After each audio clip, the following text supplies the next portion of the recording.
jamais été libérés. On a fait la mobilisation, puis les 18 jours, et puis on a seulement été libéré. fait prisonnier, ou celui qui a pu se sauver, comme des pareils que moi qui ont pu se sauver, ils sont revenus chez eux. Et la mobilisation, ça s'est faite le 26 août 1939. C'est général, c'est pour toute la Belgique, c'est le premier jour. Did you know the war was coming? Oh, est-ce que vous saviez que la guerre arrivait en Belgique? Il y allait avoir la guerre en Belgique à ce moment-là? C'est-à-dire,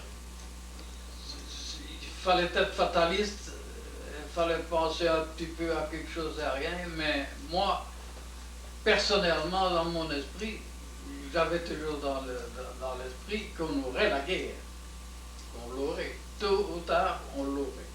Je ne disais pas au mois de septembre, au mois d'octobre, mais moi, la guerre ne m'a pas étonné du tout. Parce qu'il y avait des affaires politiques, c'était avec les Anglais et les choses là.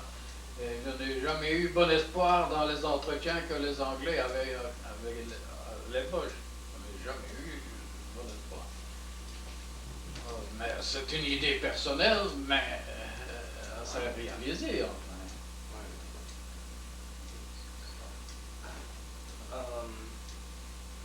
Parce qu'on avait déjà eu, parce que pendant mon service militaire, moi j'ai fait mon service militaire le 19 avril 1938, et j'ai été libéré le 13 mai 1939.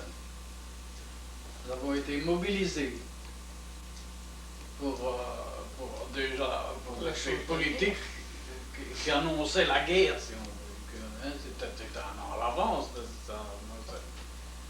Et puis alors, pendant mon service militaire, au mois de septembre en 39, en 38, c'est en 38, en 1938, au mois de septembre en 1938, on a déjà été mobilisés sur pied de guerre. Ouais. Il y a eu une mobilisation sur pied de guerre et on a pris place sur le terrain prêt à combattre. Et le pire de l'histoire, c'est que moi, qui étais dans les Ardennes, j'étais à Veissam, j'ai fait mon service à Veissam, quand j'ai été mobilisé à Saint-Pierre, à l'ouest de Saint-Pierre, on m'a mis avec ma mitrailleuse pour tirer sur la France. C'était contre la France qu'on en avait, c'était pas contre la Boche, c'était contre la France. Et on a pris position et on s'est mis pour tirer sur les Français. Et puis alors, 15 jours après, il y a eu un apaisement et on a le PP, on a appelé ça le PPR. S'il me fallait dire le nom exact, je ne saurais pas, mais c'était le PPR de 38 enfin. Mais le PPR, je ne me souviens plus ce que ça voulait dire. Mais j'ai toujours retenu les lettres en fait. Did you have a basic training? Est-ce que vous avez eu un entraînement de base? Un entraînement de base? Une instruction militaire avant de vous retrouver sur le terrain? Non. Non, c'est-à-dire on faisait son service militaire. Moi j'ai commencé mon service militaire moi, à la caserne d'Antenne. C'est bien la caserne dynamique. J'ai commencé mon service militaire là, et on a fait son service militaire, on faisait l'instruction de la munition, mais des instructions réellement pour préparer pour la guerre, non, on était miliciens, comme on faisait un an, nous autres à ce temps-là, on faisait un an de tout, c'était à ce temps-là.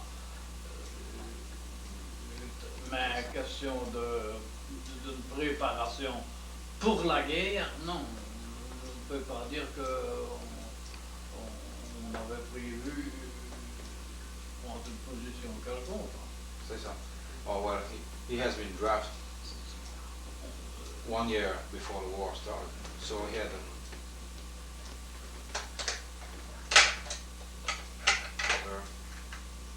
so he has been drafted for 1 year. That is draft service for 1 year, and after, well, they didn't have especially a special training for the war, for the real war. On a fait son service militaire comme on faisait dans tous les pays, son service militaire parce qu'on avait 20 ans. Enfin, c'était à 20 ans, c'est 19 ans à ce temps-là. À 19 ans, je suis entré soldat pour faire mon service militaire. Mais on a fait son service militaire de l'exercice, mais pas se préparer pour aller sur le terrain, combattre, faire une guerre, enfin. On faisait les exercices on nous apprenait à ramper, à tirer, à tout ça, mais pas pour dire de se préparer à aller combattre. Non, c'était un service militaire ordinaire. Ordinaire, c'est ça. Comme on fait maintenant, c'est encore la même chose. Ouais. On va soldat et on fait les exercices. Mais préparer pour la guerre, non. Une préparation de guerre, ça n'était pas prévu dans... Non. Where were you when the Germans invaded Belgium? Ah, où étiez-vous quand les Allemands, j'allais dire les Germains, quand les Allemands ont envahi la Belgique? Vous vous trouviez à quel endroit? J'ai été mobilisé le 26 août, le premier jour. Et alors j'ai été mobilisé à Hanté, ici tout près à la caserne Benamé, là. Mais dans une ferme tout près de la caserne. Dans une ferme. C'est là que j'ai été mobilisé. J'ai été mobilisé à Hanté. Et puis d'Hanté, on a commencé jour par jour à caser un petit peu tout le monde de côté. Et pour finir après, disons, une dizaine de jours. Après une dizaine de jours, j'ai été mobilisé, toute la mobilisation à la caserne de Huy. Vous savez bien où elle est, la caserne de Huy? Le poste, la caserne de Huy, vous savez où elle est? Pas fort, hein? Oui, d'accord. La caserne, où c'est le bureau de téléphone pour le moment. Oui. Hein? J'ai fait toute la mobilisation à la caserne de Huy. C'est ça même. Et alors, Comme mitrailleur. comme mitrailleur. Et quand les Allemands sont arrivés, quand les Allemands ont envahi la Belgique, Ah, mais quand vous étiez à quel endroit? j'étais à Huy. Vous étiez à Huy. J'ai fait toute la mobilisation, moi. Et puis après, oui. Où as-tu été? Après, oui. Où as-tu été? La mobilisation, j'ai été mobilisé tout le temps à chose dans le cimetière de Stade.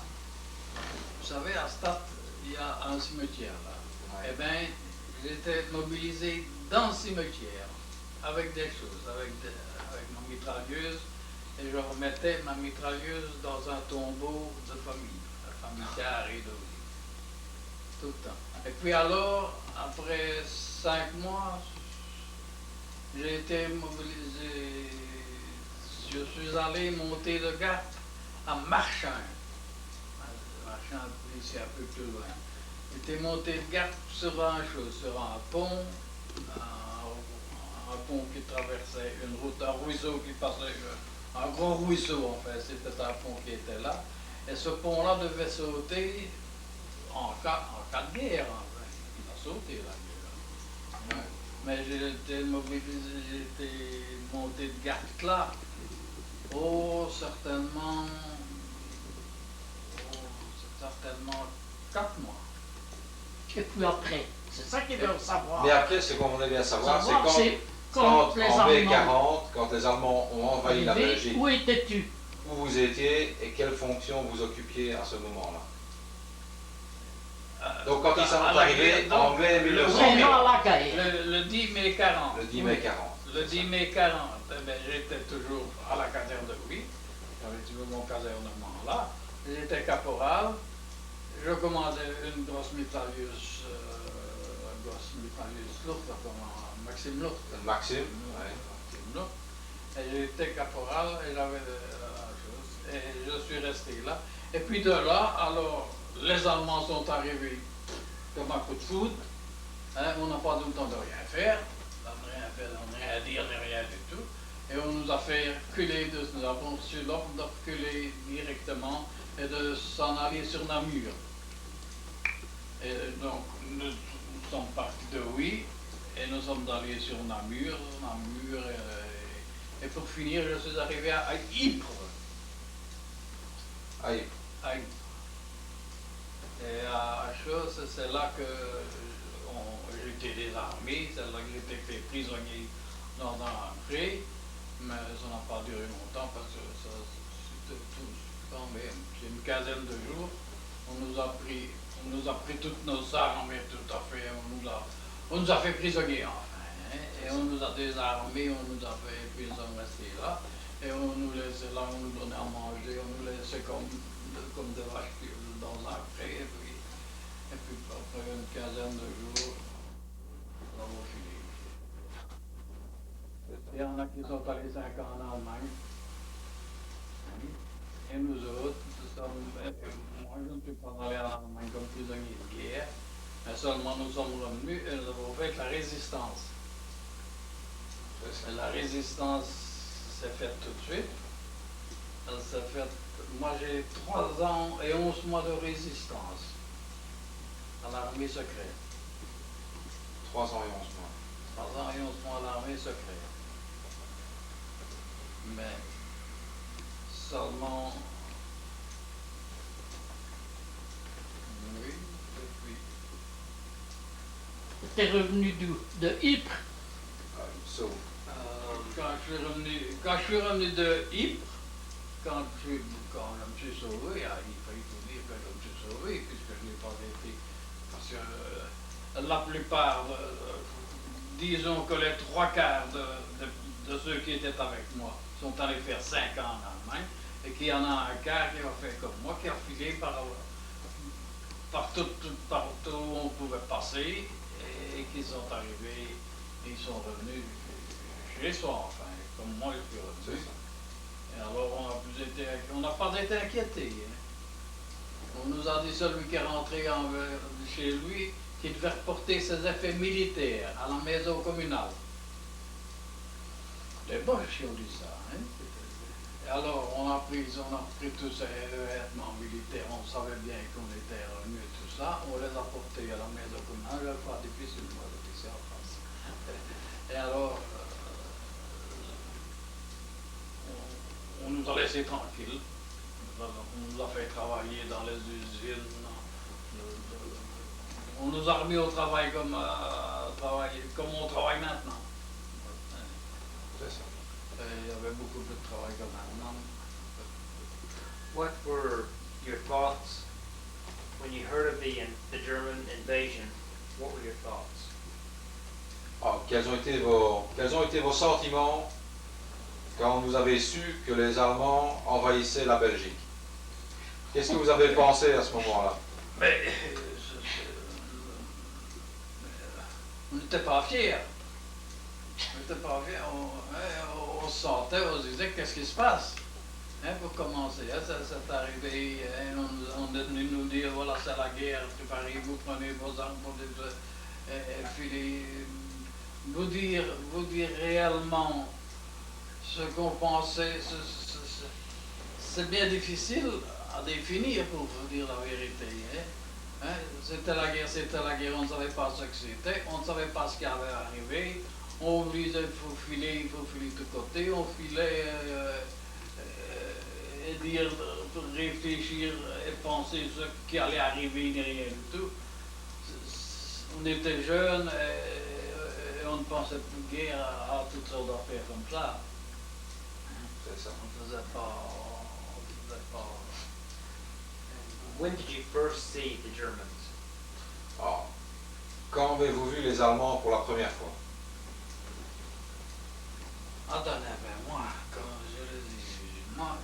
ai eu sur le dos. J'ai eu leurs obus sur le dos la première heure. Premier moment. Hein, quand on atterrit ici sur le fort de Flémal et tout ça. Tout de suite on atterrit sur le fort de Flémal et tout ça. Hein,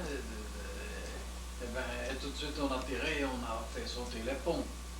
J'ai été dans les premières balles. Mais dire exactement quel était l'effet.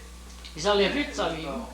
On a fait sauter le pont d'Ombré, on a fait sauter le pont de Huy.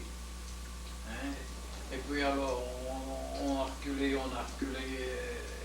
et on filait comme on pouvait sur des camions, sur ce qu'on avait, sur ce qu'on trouvait. Vraiment c'était difficile à faire une histoire réellement, faire de l'histoire enfin. Ils enlevaient vite. On a été très fort secoués par tout ça. Et puis alors, les premières balles, il a fallu sauver tout le temps. On arrivait ici, on sauvait, et il fallait courir pour se sauver parce que les boches étaient à notre cul, à notre derrière, parce que pour la chose.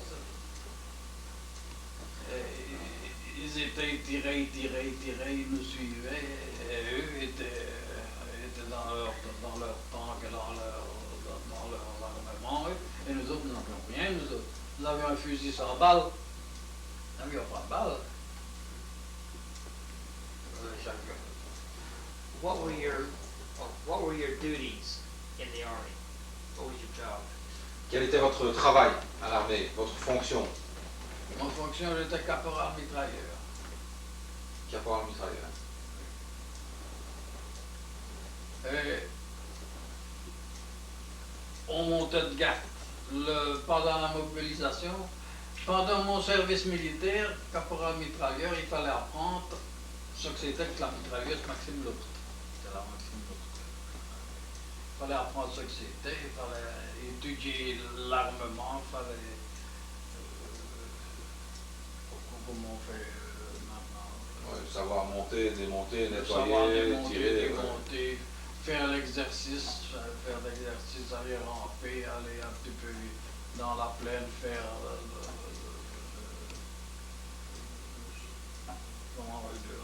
des exercices de comment on fait, comme il fallait pour faire la guerre. Enfin. C'est ça. Were you successful in stopping the Germans?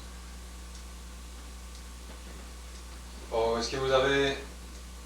apparemment non, mais est-ce que vous avez réussi plus ou moins à arrêter les Allemands dans leur avance, à les stopper? Non. Nous n'avons jamais su arrêter de... Non. Nous allions beaucoup plus vite que eux. Non, qu'est-ce que ça, non. Il ne faut pas vouloir faire quelque chose, faire une histoire de ça, mais nous avions un fusil sans balle. Hein, beaucoup, enfin pas tous, hein, mais il y en avait beaucoup qui avaient des fusils sans balle. Et ils filaient. On leur disait, quand on arrivait à Namur, par exemple, vous arrivez à Namur, on vous disait, ah mais non, c'est pas ici, c'est à Charleroi. Et on vous foulait, alors il fallait, toujours à pied, hein. Et alors on filait à Charleroi. Quand vous arriviez à Charleroi, on disait, ah non, c'est pas ici, pour vous autres, c'est à Mons. Enfin, moi j'ai fait Namur, Charleroi, Mons, et puis on nous a envoyé sur la Danse, à Ypres, et c'est à Ypres que j'ai fait prisonnier. What did you do during the invasion? What were you doing? Qu'est-ce que vous avez fait exactement pendant l'invasion, pendant la bataille des 18 jours, on va dire? Pendant la guerre, pendant la campagne de 18 jours, on n'a rien fait, nous sommes sauvés. Nous sommes sauvés tous pour arriver à la chose, à la côte, enfin. À la côte, c'est ça. On filait tous, on n'avait rien. Mais question de faire quelque chose, de combattre quelque chose, ou d'arrêter quelque chose ou n'importe quoi. Non. On s'est sauvés parce qu'on n'était pas armés, on n'était pas équipés, on n'avait rien du tout pour... D'ailleurs, nous n'aurions pas su le nombre de Boches qui étaient là derrière nous et les autres qui étaient là. Le nombre était insuffisant que pour pouvoir faire un combat quelque part ou n'importe quoi. On n'a pas su faire le combat. Ils n'en ont fait aucun jusqu'à la ligne de démarcation d'ailleurs. Were you taken prisoner by the Germans? Vous avez été fait prisonnier par les Allemands? Non. Oui, nous avons été faits tous prisonniers par les Allemands.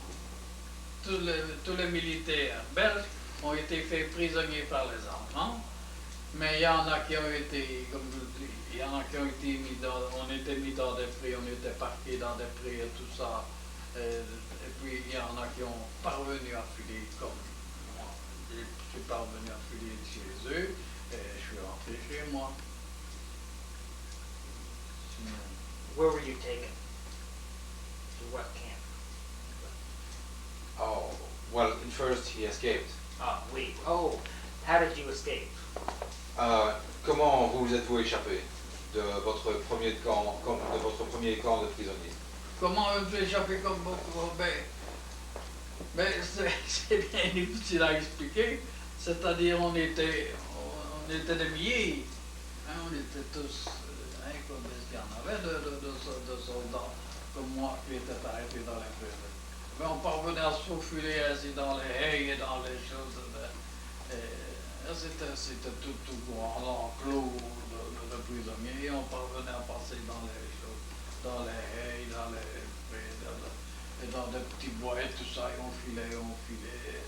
Et quand on voyait la bouche, on se cachait, et puis...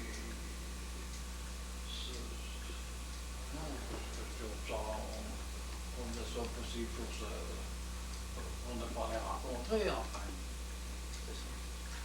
Cumbria, how long were you free? How long before you was retaken by the Germans? Ah, combien de temps, vous êtes resté combien de temps libre entre votre évasion, je veux dire, du camp de prisonniers, du premier camp de prisonniers, et le temps où vous avez été repris par les Allemands?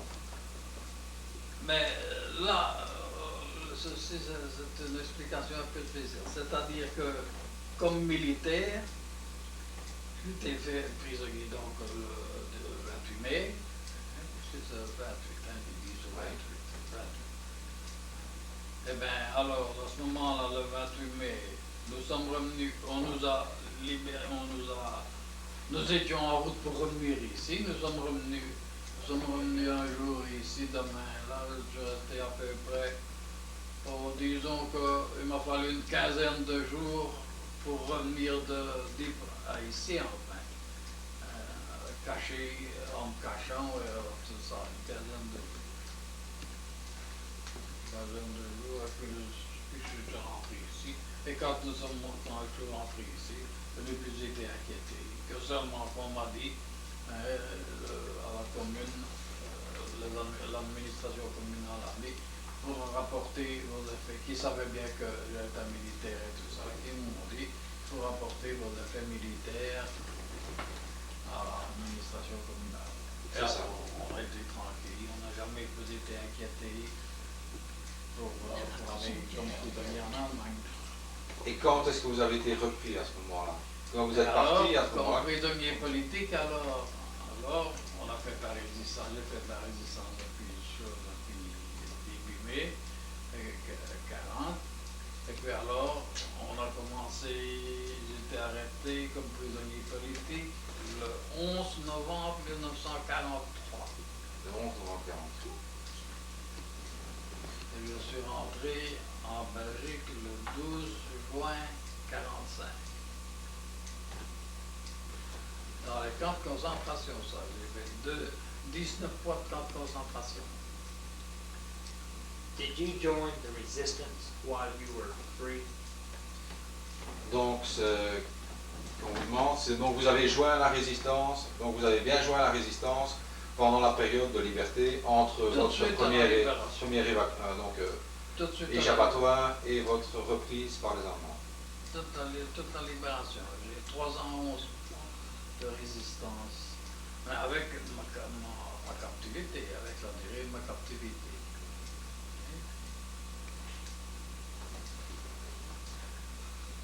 How did the Germans treat the Belgian civilians? Comment est-ce que les Allemands traitaient les civils belges pendant l'occupation? Ben,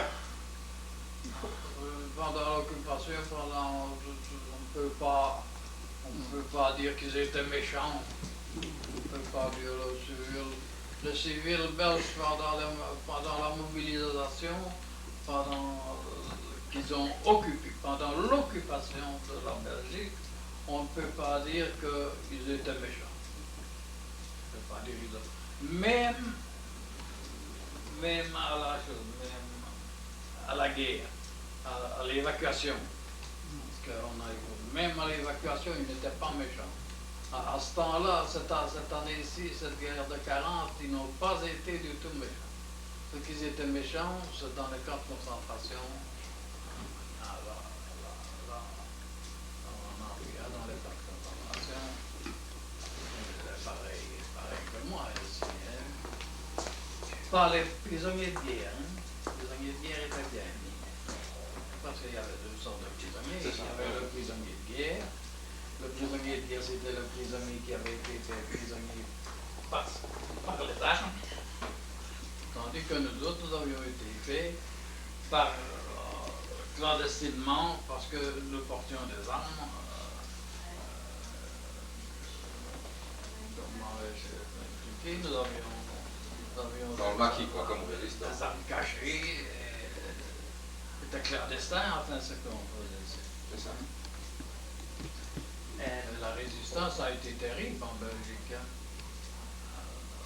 notre domaine, en vie secrète, a été formidable. Where were you recaptured by the Germans? Alors, vous avez été repris par les Allemands, mais vous n'avez pas été recapturé. Vous avez été... On est venu vous chercher ici à la maison? Ah oui, ici. Pour être prisonnier, tous les prisonniers politiques, quels qu'ils soient en Belgique, ont été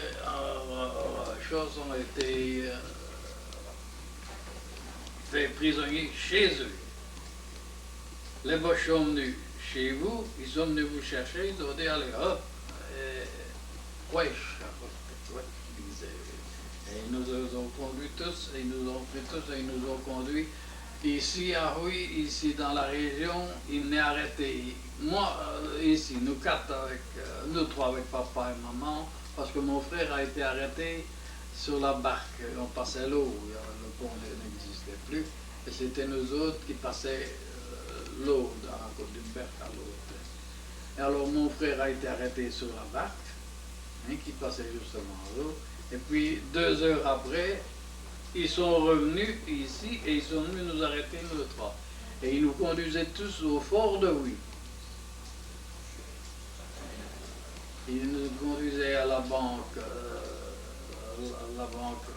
sur l'île, comment était ça pour cette banque-là?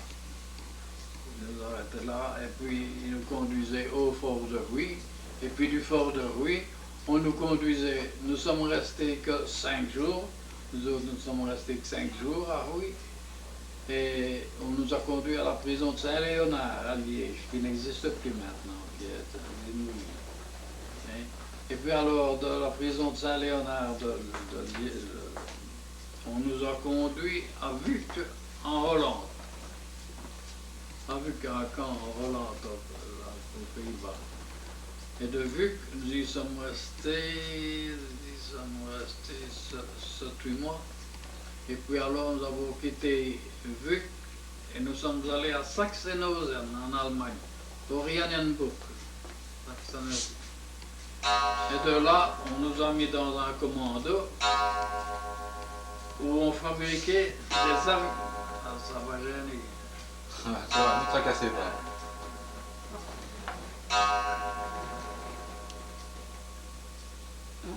Et à Sachsenhausen, on nous a mis dans un commando, dans une usine plutôt, où on a fait des choses, où on faisait des avions.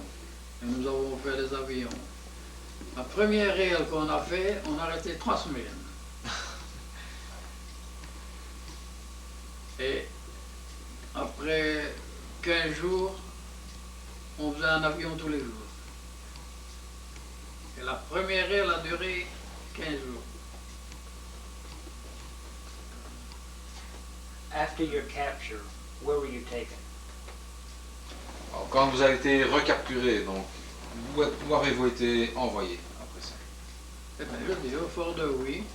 Au fort de Huy. Au fort de Huy. Du Saint-Léonard. fort de Huy à Saint-Léonard, à la prison de Saint-Léonard. De la prison de Saint-Léonard à Liège, a vu qu'un camp de concentration en Hollande. Du camp de concentration de Hollande, sommes allés à Sachsenhausen, Oranienburg, Sachsenhausen. Et puis alors, nous sommes allés dans un commando d'Oranienburg, nous sommes encore allés dans un commando à Rathenau. Le commando s'appelait Rathenau. Et c'est à Rathenau, moi j'ai été malade à Rathenau, et de Rathenau on m'a renvoyé au camp de Sachsenhausen. Je n'étais pas, Rathenau était à 90 km de Sachsenhausen. Et alors on m'a ramené à Sachsenhausen. Et de Sachsenhausen, nous avons été libérés par les Russes. La guerre finissait, c'était la fin de la guerre. Et les Boches ont perdu la guerre, le combat de Sachsenhausen et tout ça. Et nous avons été libérés à Sachsenhausen. Et on nous a dit, il faut retourner comme vous pouvez en Belgique, hein, puisque les Russes ne savaient même pas qui c'était les Belges. On leur disait les Français, oui, les Français savaient ce que c'était, mais les Belges, les Russes ne savaient pas qui c'était, ils ne connaissaient pas. Et alors, on nous a dit, il faut partir, il faut partir. Et quand j'ai été libéré de Sachsenhausen, j'ai marché pendant un mois, 3, 4, 5, 6, 7 km par jour. Et après un mois, nous sommes arrivés dans un lieu où on a fait un camp, à Friedberg. Et à Friedberg, nous y sommes restés un mois. Et puis de là, on a fait un train avec, comme c'était organisé, c'était les Russes là. C'était dans le domaine russe. On a remis les rails, on travaillait en fait dans tout l'autre. Et on nous a mis dans un train et on nous a ramenés en Belgique. How did you travel? By train, on foot? Comment avez-vous fait vos différents voyages? En train, à pied? À pied. À pied, beaucoup à pied. Mais les grands voyages, d'aller d'un camp à un autre, par exemple, d'un camp à un autre, en camion ou en train. En camion ou en train. What food did the Germans give you? Qu'est-ce que les Allemands vous donnaient comme nourriture? Ah, ça, les Allemands comme nourriture nous donnaient un bol de rutabaga avec un morceau de pain. Avec un morceau de pain, disons, coupons-le, c'est comme ça, ce morceau-là, et puis un bol de rutabaga. Pour une journée, ça? Pour une journée. Pour une journée, on n'avait pas de...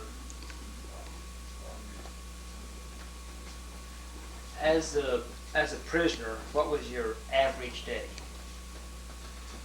What they had to do on work. Oui. En tant que prisonnier, quelle était votre journée? comment se déroulait votre journée? Ah, comme prisonnier, on était...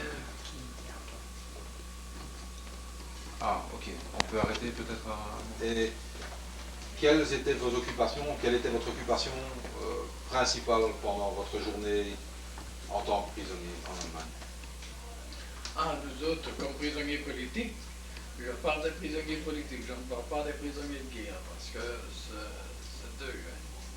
Il faut faire une distinction entre un prisonnier de guerre et un prisonnier politique. Et bien, notre occupation était de travailler 12 heures par jour, et 12 heures inactifs, mais à ne rien faire, inactifs. On était des forçants, enfin, hein, un prisonnier politique. Hein. On le mettait au travail à 6 heures du matin, on allait le rechercher à 6 heures du soir. Il avait travaillé, comme je l'ai dit tantôt, là, hein, 1 heure pour 15 jours et puis 1 heure par jour. Hein, ça, on travaillait. C'était toute notre population. Travailler, dormir. C'est ça. Why were you a political prisoner? Pourquoi avez-vous été pris en tant que prisonnier politique? Comme résistant. C'est-à-dire, Prisonnier politique. j'ai été fait prisonnier politique comme résistant. Comme résistant armé à l'armée secrète belge. Hein, parce que la résistance, il y en avait dans tous les pays. Hein. Et moi, j'ai été fait à l'armée secrète belge, comme résistant. C'est ça. Were the political prisoners treated different than the prisoners of war? Donc, est-ce que les prisonniers de guerre étaient, enfin, les prisonniers politiques étaient traités différemment des prisonniers de guerre? Oui, parce que les prisonniers de guerre étaient considérés comme ouvriers. Et ils allaient travailler leurs 8 heures de travail à l'usine où ils étaient. Hein, et puis ils revenaient, ils se reposaient, ils avaient des loisirs, ils travaillaient comme un ouvrier d'usine, un prisonnier de guerre. Tandis qu'un prisonnier politique, à 6 heures du matin, on le faisait lever, hein, il bouffait ce qui lui restait de rutabagadus de la veille, parce qu'on ne devait pas en manger. Hein, et il allait travailler 12 heures dans la concentration, dans un commando à eux. Et puis alors, il revenait et il restait les 12 heures inactifs dans un bloc, en rien faire, en rien voir. C'était vraiment considéré comme une bête, en fait. Pas plus que ça. On vous laissait là, s'il pleuvait, on vous laissait à la porte. C'était vraiment, un camp de concentration, c'était, comment vais-je m'exprimer, c'était... L'avilissement de l'être humain. Oui, c'était vraiment lamentable de traiter des gens comme ça. On ne traite pas des bêtes ainsi, enfin. C'est ça. On était pris, on travaillait 2 heures, mais 12 heures, hein, à midi. C'était à midi qu'on avait son rutabaga pour toute la journée. À midi qu'on donnait le rutabaga pour toute la journée, et il fallait en garder un petit peu à midi pour en avoir le soir celui qui pouvait, celui qui ne pouvait pas, ben ne pouvait plus, enfin. C'est lamentable, c'est traiter des hommes pire que des bêtes. Il n'y a personne au monde qui traite une bête comme on traitait un prisonnier politique dans les camps de concentration. Personne. How were you treated by the Germans? Ce sont toutes des questions qui se recoupent, mais comment étiez-vous traité par les Allemands? Vous étiez éventuellement ou battus ou maltraités? Ça, on était surveillés, on avait tout surveillant, hein, c'était surveillant, tous SS. C'était les SS qu'on appelait parce qu'il y avait, je ne sais pas si vous connaissez toutes les armées qu'il y avait en Allemagne, il y avait les SS, il y avait les OAF, là, je oublie presque, il y avait 5-6 armées hein, en Allemagne. Et si nous autres, nous étions traités par les SS. Les SS, c'était les hommes à Hitler. C'était vraiment, réellement les hitlériens.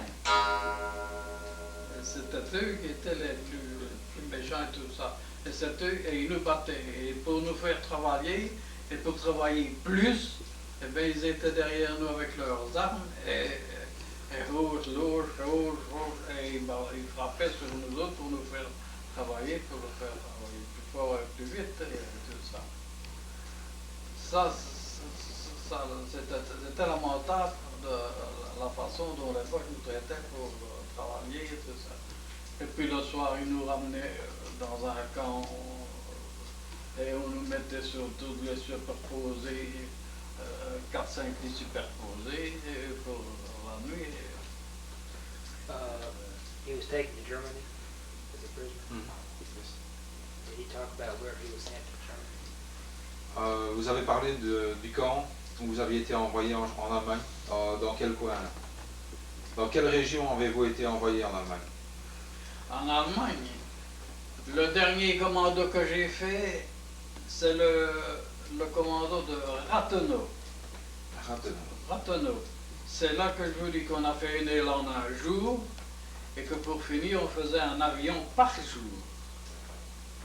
On a été organisé. Parce que le camp n'était pas organisé, c'est nous qui l'avons fait, c'est notre commando qui l'a fait complètement. Did you have any contact with the German civilians? Est-ce que vous aviez des contacts avec la population allemande? Ah non. Non. Nous n'avions que les SS dans le dos. Nous n'avions que les SS dans le dos avec leurs fusils qui nous chicanaient dans tout le... Mais avec la population, rien du tout. Tandis que les prisonniers de guerre, eux, étaient en contact avec la population. Ils étaient comme, ils sont ici seulement, ils parlaient avec tout le monde, et ils allaient à la soirée même chez tandis que nous autres, on ne pouvait pas. Rien du tout. Nous étions enfermés dans des barbelés, et nous étions mal vêtus. On n'avait rien que des sabots avec des mouchoirs sur les pieds, on n'avait pas de chaussettes, rien du tout. Ben voilà le costume. Qu'est-ce que c'est? Nous avions, ça voilà le costume d'un prisonnier politique. Voilà, ceci c'était le costume du prisonnier politique et on avait une capote l'hiver. On avait cette capote-là. Ça c'est le costume d'un prisonnier politique. On avait que ça sur le dos. Et l'été, on n'avait pas la capote, hein? On n'avait que ça, avec ça. L'été, on n'avait pas la capote. Et on avait un petit calot là-bas. Tout à ça. Voilà le costume d'un prisonnier politique. Mais on n'avait pas tué, hein? C'est parvenu, c'était des galoches ou des sabots. Mais pas souillé. Pas de souliers, pas de lacets, rien du tout. Hein? Non, c'était le sabots. Mais on va pas attention au costume était là. Ça, c'est le costume. Et on n'avait pas de sous-vêtements, rien du tout. On n'avait pas de chemise, rien du tout. On avait que ça sur le corps. Pas de camisole, ni de pullover, ni rien du tout. Et quand il s'usait? Quand il s'usait, Vous les laissez? on nous donnait un autre. Quand il était absolument trop usé, n'importe quoi, eh ben, il nous prenait au bout d'un certain temps parce qu'il faisait quand même de temps en temps une inspection pour les poux. Parce qu'on était plein de poux, hein. Faut pas le faire dire. Donc vous conserviez ça pratiquement nuit et jour, mouillé ou pas mouillé par exemple. Oh oui, ça. Oui. Donc vous n'aviez pas la possibilité le soir de vous changer, de vous coucher avec ce vêtement. Ni de laver, ni de rien du tout. Rien du tout. Donc le lendemain, il pouvait encore être trempé pour retourner. Ah oui, ça c'était trempé, restait trempé, on remettait, on retournait avec mouillé comme il était la veille. Ah oui. How long were you a prisoner? Combien mois? Combien de temps, combien de mois êtes-vous resté prisonnier en Allemagne? 19 mois. 19 mois. 19 mois complets, hein, avec tous les camps, les petits camps, les sous-camps. 19 mois de concentration. Enfin. Donc, en passant par Liège, par Vue, par Saxe-Lausanne, Cantonau, tout ça, enfin, ça. Tell me of your liberation, your liberty. Ah, pouvez-vous parler de votre libération des camps? Ah, la libération du camp. La libération du camp, j'étais à Saxe-Lausanne. Comme je vous ai dit tantôt, j'avais été malade et on m'avait ramené au camp de Saxe-Lausanne. Quand j'ai été ramené au camp de Saxe-Lausanne, j'ai été mis au revire, comme on appelait ça, les locaux, les ingénieries. On appelait ça les revires. Eh ben, on m'a mis à la revire et on m'a laissé là tout un temps. Et c'est là que la guerre a fini. Le 10 mai. Le 10 mai, j'étais là à la revire et c'est là que j'ai été libéré par les Russes. Par les Russes. Des Mongols. Par des Mongols. Et ils sont venus ouvrir la porte et ils nous ont dit retourner. Et on a essayé de s'expliquer comme on pouvait. Et malgré tout, ils étaient très aimables. Dire la vérité, ils étaient très aimables. Malgré que c'était des Mongols, ils étaient très aimables. Hein, parce qu'on dit toujours que les Mongols ce sont des sauvages et tout ça. Hein, non, j'étais bien gentil que tout ça. Et ils m'ont dit, j'ai rencontré un camarade d'Amé, de chez nous, Jules Deha, c'est là que je l'ai trouvé, c'est à Saxe-Lausanne. Et ils nous ont dit, voilà, il faut aller au village suivant. Nous étions dans le front, là, hein, quand nous avons été libérés, nous étions vraiment sur le front de la bataille des Russes avec les Boches, ainsi. Hein, c'était vraiment en première ligne. Enfin, hein. Et on nous a libérés, on nous a dit, vous allez aller au village qui suit. On nous a lâchés, nous sommes allés au village suivant. Nous sommes arrivés au village suivant, on nous a restaurés, hein. Parce que malgré tout, la langue, on savait parler tous ensemble. Hein. Et il y avait toujours des interprètes dans tout côté. Il y avait des interprètes et on savait s'expliquer et tout ça. Hein. Et alors,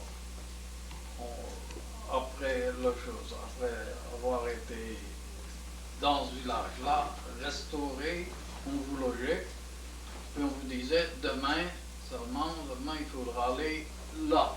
On nous donnait un bout de carte n'importe quoi, et on nous disait, il faudra aller là parce qu'ici, il n'y a pas de camp de rapatriement. Parce qu'il fallait attendre un camp de rapatriement.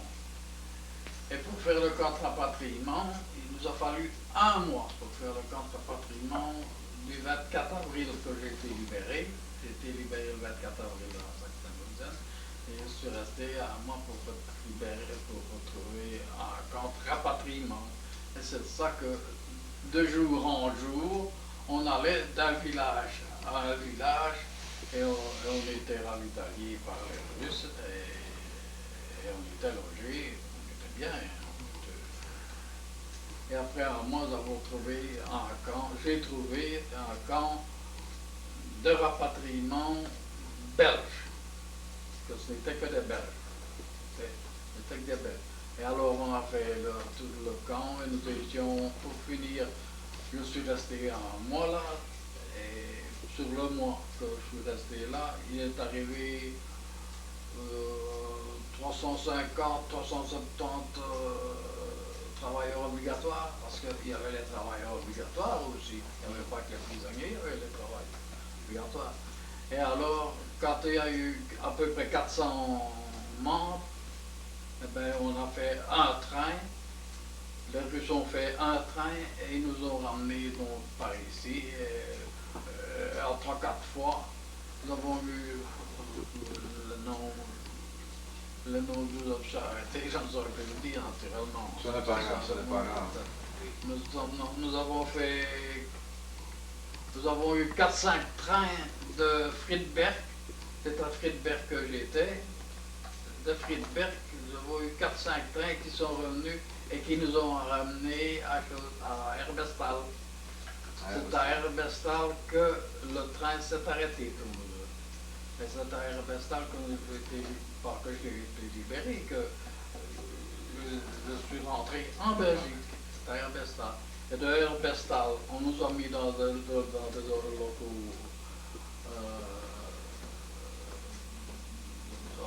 d'école, c'était l'école, un pensionnat. Et alors, le lendemain ou sur le lendemain, on nous a ramenés à Bruxelles. Et de Bruxelles, je suis resté un jour, 2 jours, et puis on nous a fait une chose, une Micheline à Bruxelles, qui a fait tout le trajet de Bruxelles à Liège. Une Micheline, hein, rien qu'une voiture, nous étions toute une trentaine, et c'était tout prisonnier politique. Et puis nous sommes arrivés, donc, nous sommes arrivés à Huy, et à Huy, c'est l'homme, le taximan, qui est venu me rechercher avec son taxi à la galerie. Vous n'avez pas eu de problème pour passer de l'armée rouge à l'armée américaine? Ah non. Vous ne vous en êtes pas aperçu de ça? Aucun, ça je vais dire la vérité. Il n'y a pas eu de problème pour nous autres prisonniers qui étaient ça, il n'y a pas eu de problème de malentente, ni rien du tout. Non, parce que du contraire, quand les uns passaient les autres. Mais c'est à sur la, vous regardez le pont.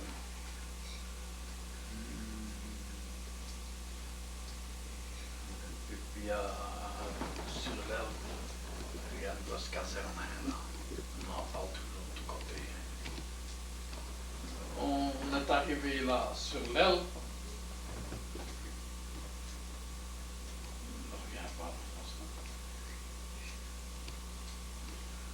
c'est un nom connu qu'on en parle beaucoup. Ça va revenir, ce n'est pas un problème. Peut-être oui. Et on venait d'un côté, il y avait 2 ponts. Et il y avait une moitié qui était, la moitié était française et l'autre était russe ainsi. Et là, on échangeait les prisonniers 100%. Quand il y avait 100 Russes, du côté français, il fallait qu'il y ait 100 Français du côté russe. Et alors, quand on avait les 100, on les démarrait du côté, et au milieu des 2 ponts, il y en avait la moitié des 100 sur un pont, l'autre moitié sur l'autre pont, et puis passait, et puis on libérait 100%. On nous rendait 100%. Mais pas sans rien. Hein.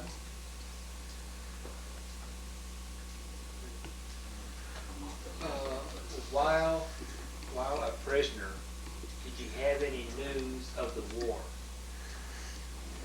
En tant que prisonnier, est-ce que vous aviez des nouvelles de ce qui se passait, de la guerre? Ah non, non, très peu. Surtout, quand même, on a eu un moment, quand même, sur la fin, on savait un petit peu ce qui se passait. Mais pendant presque toute la chose, non. Et quand vous aviez des informations, comment est-ce que ça passait chez vous? Comment est-ce que vous les receviez? C'était c'était les prisonniers. Parce que pour finir la guerre, les Boches, il y avait des Boches qui se lâchaient. Qui changeait de camp. Qui changeaient, oui, qui changeaient de camp si on peut dire, qui se laissaient dire. Et alors on parvenait parfois à parler avec des Boches, parce qu'il y avait quand même des civils Boches, comme Contrebert et comme qui gouvernaient l'usine. Hein. Ça fait que nous laissaient le chose. Ils parvenaient par les journaux et tout ça dire que les Américains étaient ici, que les Américains étaient là, et ils parvenaient, il y en a qui se lâchaient un petit peu. On parvenait à avoir un petit peu de renseignements. Et on se doutait bien, alors à ce moment-là, on en faisait la déduction, alors hein, on se disait, hein, on dit un petit peu, mais c'est pire que c'était. Hein. D'accord. Parce qu'autrement, on ne savait absolument rien, on ne disait rien du tout. Would you describe the barracks, the building you stayed in the camp? Est-ce que vous pourriez décrire la baraque ou l'emplacement ou la chambre dans laquelle vous étiez en camp en Allemagne? Oh, la baraque même. Faites une place comme ceci en planche. Mais beaucoup plus longue, hein. Elle était donc, vous voyez, la largeur de cette partie. Hein. Et en longueur. 3 mètres de large. C'était un baraquement qui avait peut-être 25-30 mètres de long. 25. Et il avait peut-être 5 mètres de large. Et c'était toute planche. Avec un toit toute planche sombre. C'était un bâtiment fait en planche. Et dans le baraquement, c'était tous les superposés, fait en planche aussi. Ce n'était que des planches, il n'y avait rien d'autre. Rien que des planches. Pas de matelas. Si, on avait un matelas de paille. Si, il y avait quand même couverture. Pas de couverture, rien du tout. Pas de couverture. Pas de couverture, rien du tout. Pas de couverture, rien du tout. What type of food did you have in the camp? Dans le camp même, est-ce que vous receviez de la nourriture? Et quelle nourriture est-ce que vous aviez? Dans le camp, on ne recevait rien. On recevait son repas, son bol de rutabaga avec sa tranche de pain.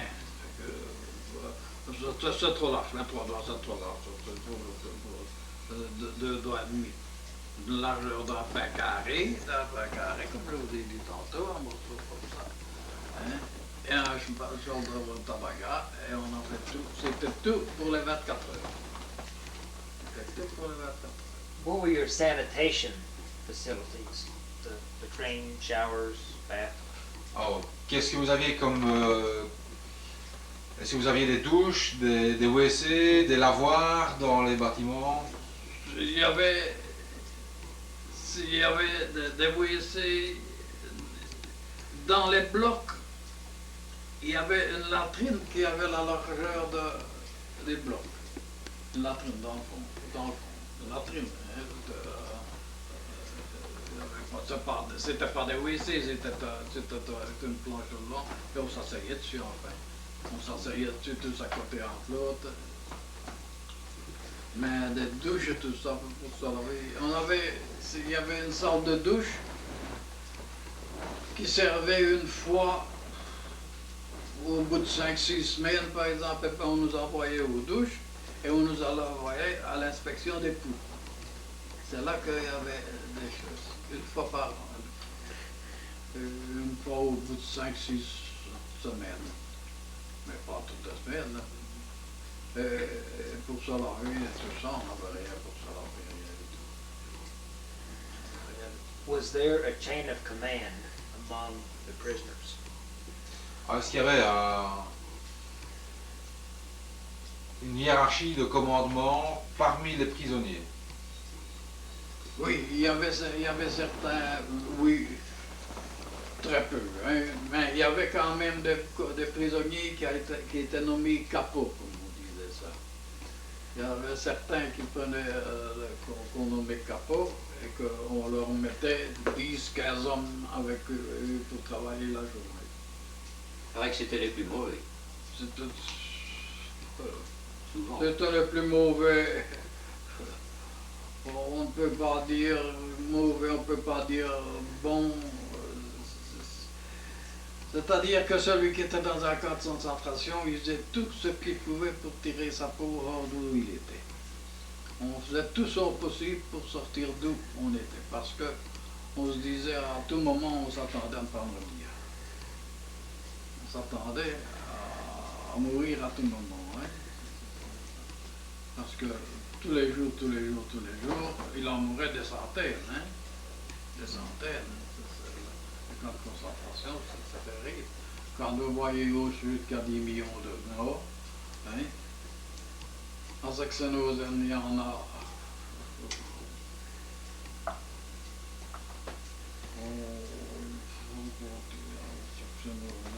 Il y en a sur 300 000 400 000. Dans tous les camps de concentration, il faut considérer que c'est par centaines de mille qu'il y a des morts. Je les ai eus, et on ne sait plus si j'en ai vu. Au Fort de Huy, vous pouvez faire le Fort de Huy. Si vous avez déjà été sur le Fort de Huy, il y a une pierre là où il y a le nom de... C'est moi qui ai fait ça. C'est avec le nom total, c'est moi qui ai fait. Mais à ce temps-là, j'étais beaucoup. Je n'oubliais plus comme aujourd'hui. Parce que maintenant, j'oublie. Tous les camps qui sont là, si vous passez au Fort de Huy, vous verrez le monument avec les trois liés. Et puis vous voyez une pierre qui est dans le mur. Une pierre à peu près, à peu près cette dimension là. Et alors, tout le monde de concentration, avec le nombre de morts qu'il y a, et en dessous il est marqué 10 millions de morts. Il y a eu 10 millions de morts de prisonniers politiques dans tous les camps de concentration. Parce qu'il y en a 100, je ne sais combien de camps, Monique à la carte, Eddie à la carte. When you were liberated, what was the first thing you did? Ah, quand vous avez été libéré, quelle a été la première chose que vous avez fait? Dès que vous avez été libéré, que vous êtes sorti du camp, qu'est-ce que vous avez fait? La première chose que vous avez fait? Mais oui, je comprends. La première chose que j'ai faite, c'est encore ouf, je veux dire la vérité. C'était un mouvement de contentement que l'on ne sait définir. C'est difficile, difficile de dire ce qui s'est passé. Quand on a vu qu'on était libre, on a fait un ouf, on a dit qu'est-ce qui nous arrive. On s'est demandé ce qui nous arrivait sur la terre. Et on se disait, c'est fini ces gens-là, on n'a plus rien à faire avec ces gens-là. Qu'est-ce qui va arriver, qu'est-ce que nous allons faire. Nous nous sommes tracassés pour savoir ce que nous allions faire, alors, pour ce qu'on allait faire de nous quand nous avons été libérés. Et c'est alors que je dis que tantôt qu'on allait de village en village, alors. C'est un soulagement qu'on a eu sur le corps sans savoir définir exactement l'impression que ça faisait, enfin. Hein. On était heureux de ne plus les sentir derrière nous. Hein, et on se demandait maintenant qu'est-ce qui va arriver, qu'est-ce qu'on va faire, qu'est-ce que ça va durer. On était tracassés alors pour savoir combien de temps que nous allions encore rester là. Hein, ce qui nous tracassait alors, puisque nous étions libres, c'était de rentrer ici. Et on se demandait comment est-ce que ça va durer, comment ça va aller.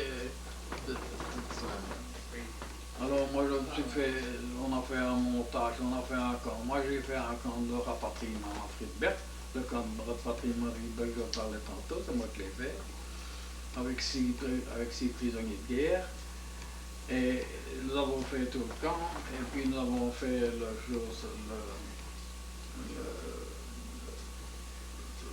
complètement le camp, que ça a duré 2 mois, et puis on a eu les Russes qui nous ont fait un train, et puis qui nous ont envoyés. How long before you returned to Belgique? Oh, ça vous a pris combien de temps du jour où vous avez été libéré de votre camp jusqu'à ce que vous soyez rentré ici en Belgique? 2 jours. À la maison. Il a fallu 2 jours pour venir. Parce qu'on a fait 6 trains au moins. On a eu 6 trains. Parce que Friedberg, ici, il y a 1500, 1700 km, je ne saurais pas dire, moi, c'est plus loin de Berlin. Et il a fallu au moins 2 jours avant d'être rentré, parce que nous avons eu 5, on nous a mis dans 5 trains. Et puis pour finir, j'ai été chef d'un train. J'attends peu toujours de conneries comme ça. C'était pas agréable, hein. Retour to Ombre. Vous êtes rentré ici à Ombre.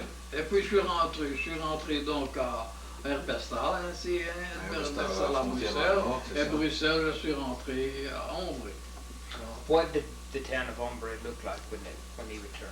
Ah, quand vous êtes rentré ici à Ombre, à quoi ressemblait le village? Ça avait souffert Ombre, quand je suis rentré à Ombre, malheureux, on rentrait par cette porte-là, on sortait par celle-là. Il y a eu plus de 2000 de personnes ici qui sont venues me voir. Ah, ça a été un coup de foot, en vrai, ça a été... Oui, bien sûr, d'accord. C'était terrible, hein. C'était terrible, hein, malheureux. On entrait tout. J'ai eu des cigarettes américaines. J'en ai fumé pendant 1 an. Pour rien. Qu'on m'a porté. Tout le monde entrait. On entrait par une porte, il sortait par l'autre. Et il m'apportait toutes des cigarettes. Et des cigarettes. J'en ai bien eu pour 1 an. Et ce n'était pas des cigarettes parce qu'on n'avait pas de bonnes cigarettes en Belgique à l'époque pendant la guerre. Hein. Et bien, c'était toutes cigarettes américaines, anglaises, Mais le village d'Ombre, est-ce qu'il avait souffert des bombardements ou ça avait été abîmé pendant la guerre? Souffert des bombardements, non. L'église a été bombardée. L'église a été un petit peu abîmée par quand on a fait sauter le pont, l'église a été un peu abîmée. Et puis il y en a 3 Anglais qui ont venu bombarder le chose, qui ont venu bombarder les bombes sont tombées n'importe où. Mais le village lui-même n'a pas été abîmé pour dire. Que l'église qui a été assez bien abîmée, elle est en point aujourd'hui, hein, le misère qu'on a avec, encore maintenant, le misère qu'on a. C'est ça. Mais question du village même, on lui a fait un pont quand les Anglais sont arrivés. Les Anglais ou les Américains, je ne saurais pas dire. Ils ont fait la chose, ils ont fait un pont un peu plus haut que celui qui n'est là pour le moment. Mais sur bateau, alors. C'est ça. Do you have any questions? Oh, not especially. We can keep. Prononcez très souvent le mot Boche. Oui. Et alors, à l'heure actuelle, estimez-vous toujours que le peuple allemand peut être désigné par son non, aujourd'hui non. Aujourd'hui, non, oui, faites la bonne réflexion, elle est valable. Mais nous parlons de la guerre, nous parlons de temps de Boche. Maintenant, aujourd'hui, nous ne pouvons plus dire, non, ce ne sera pas évolué. Parce que moi, je me suis laissé entendu dire par un prisonnier politique que lui, le Boche, pour lui, c'était le synonyme de nazi. C'est ça. Oui. C'est ça. C'est ça. C'est ça, les Boches étaient les nazis, c'était les Américains. Oui. Mais je dis les Boches parce que nous autres, c'était des Boches pour nous autres à cette époque-là. Aujourd'hui, je ne peux plus dire qu'un Normand, c'est un Boche, par exemple. Hein, Donc, les choses ont changé, les gens ont changé aussi. Les temps ont changé, c'est des raisonnées. Alors, Il y a quand même 40 ans, plus de 40 ans que c'est fini. nous parlons. It's one of his friends. J'avais Oui, oui. semé à son papa de Taufour de lui. Je l'ai donné. Wool? C'est de la laine? Laine. No, qu'est-ce que c'est comme tissu? La fille de bois. Wooden fibers or Oui. made Cotton. of wood or Oui. even not cotton. That's Le tissu, là, le tissu, qu'est-ce que Yeah. c'est? Sable. it's kind of rough Oui. rough Oh, stuff oui. to De médaille à tort.